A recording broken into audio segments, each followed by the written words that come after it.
Conal Yellowclaw. Part 1. Celtic Folk Tale. Conal Yellowclaw was a sturdy tenant in Erin. He had 3 sons. There was at that time a king over every fifth of Erin. It fell out for the children of the king that was near Conal, that they themselves and the children of Conal came to blows. The children of Conal got the upper hand, and they killed the king's big son. The king sent a message for Conal, and he said to him, "Oh, Conal, what made your sons go to spring on my sons till my big son was killed by your children? But I see that though I follow you revengefully, I shall not be much better for it, and I will now set a thing before you, and if you will do it, I will not follow you with revenge. If you and your sons will get me the brown horse of the king of Lochlin, you shall get the souls of your sons." "Why," said Conal, "should not I do the pleasure of the king, though there should be no souls of my sons in dread at all? Hard is the matter you require of me, but I will lose my own life, and the life of my sons, or else I will do the pleasure of the king." After these words Conal left the king, and he went home. When he got home he was under much trouble and perplexity. When he went to lie down he told his wife the thing the king had set before him. His wife took much sorrow that he was obliged to part from herself, while she knew not if she should see him more.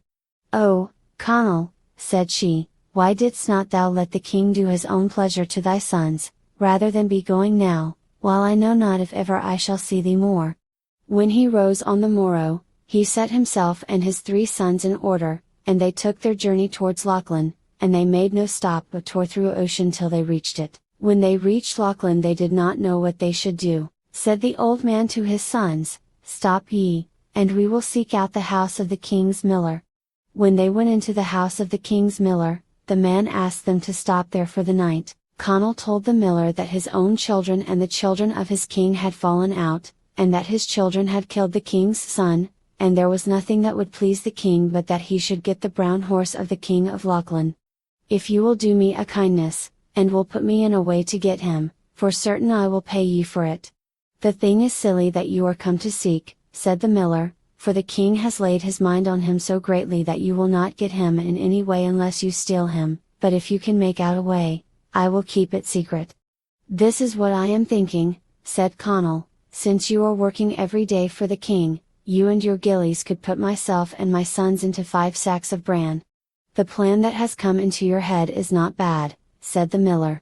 The miller spoke to his gillies, and he said to them to do this, and they put them in 5 sacks. The king's gillies came to seek the bran, and they took the 5 sacks with them, and they emptied them before the horses. The servants locked the door, and they went away. When they rose to lay hand on the brown horse, said Conal, "You shall not do that. It is hard to get out of this. Let us make for ourselves 5 hiding holes, so that if they hear us we may go and hide." They made the holes, then they laid hands on the horse. The horse was pretty well unbroken, and he set to making a terrible noise through the stable. The king heard the noise. "It must be my brown horse," said he to his gillies, "find out what is wrong with him." The servants went out, and when Conal and his sons saw them coming they went into the hiding holes. The servants looked amongst the horses, and they did not find anything wrong, and they returned and they told this to the king, and the king said to them that if nothing was wrong they should go to their places of rest. When the gillies had time to be gone, Conal and his sons laid their hands again on the horse. If the noise was great that he made before, the noise he made now was 7 times greater. The king sent a message for his gillies again, and said for certain there was something troubling the brown horse. "Go and look well about him." The servants went out, and they went to their hiding holes. The servants rummaged well, and did not find a thing. They returned and they told this. "That is marvelous for me," said the king, "go you to lie down again, and if I notice it again I will go out myself." When Conal and his sons perceived that the gillies were gone, they laid hands again on the horse, and one of them caught him, and if the noise that the horse made on the 2 former times was great, he made more this time.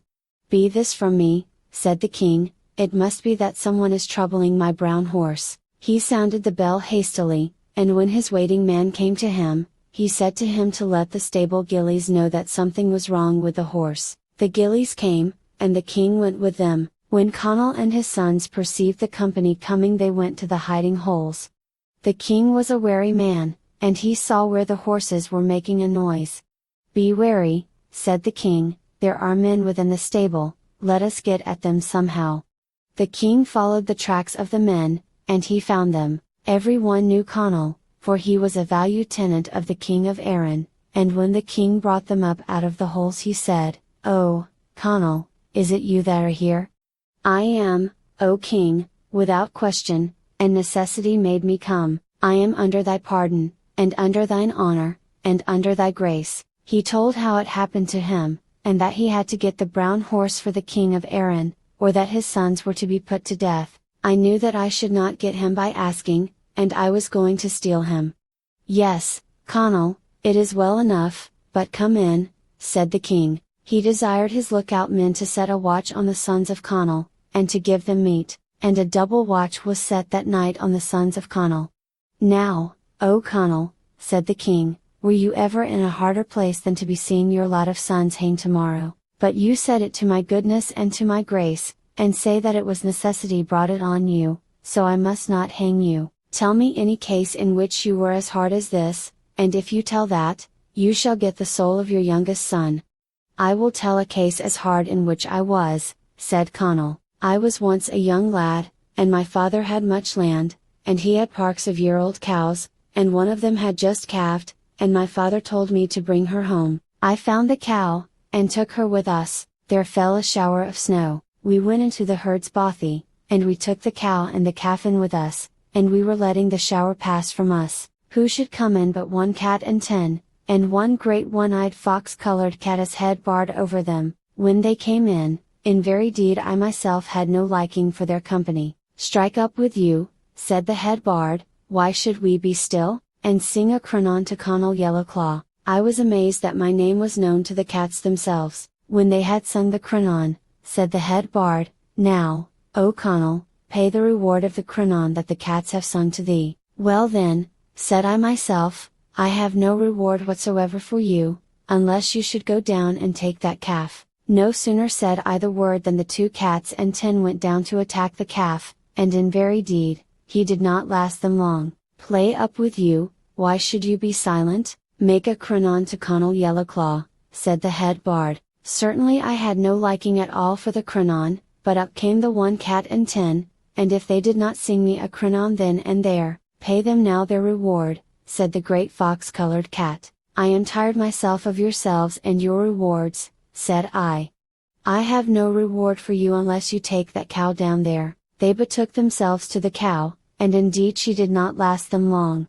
'Why will you be silent? Go up and sing a cronan to Conal Yellowclaw,' said the head bard, and surely, O king, I had no care for them or for their cronan, for I began to see that they were not good comrades. When they had sung me the cronan they betook themselves down where the head bard was. 'Pay now their reward,' said the head bard, and for sure, O king, I had no reward for them, and I said to them, 'I have no reward for you,' and surely, O king, there was caterwauling between them, so I leapt out at a turf window that was at the back of the house. I took myself off as hard as I might into the wood. I was swift enough and strong at that time, and when I felt the rustling twarm of the cats after me I climbed into as high a tree as I saw in the place, and one that was close in the top, and I hid myself as well as I might. The cats began to search for me through the wood, and they could not find me, and when they were tired, each one said to the other that they would turn back. 'But,' said the one-eyed fox-colored cat that was commander-in-chief over them, 'you saw him not with your 2 eyes, and though I have but 1 eye, there's the rascal up in the tree.' When he had said that, one of them went up in the tree, and as he was coming where I was, I drew a weapon that I had and I killed him. 'Be this from me,' said the one-eyed one, 'I must not be losing my company thus. Gather round the root of the tree and dig about it, and let down that villain to earth.' On this they gathered about the tree, and they dug about the root, and the first branching root that they cut, she gave a shiver to fall, and I myself gave a shout, and it was not to be wondered at." To be continued.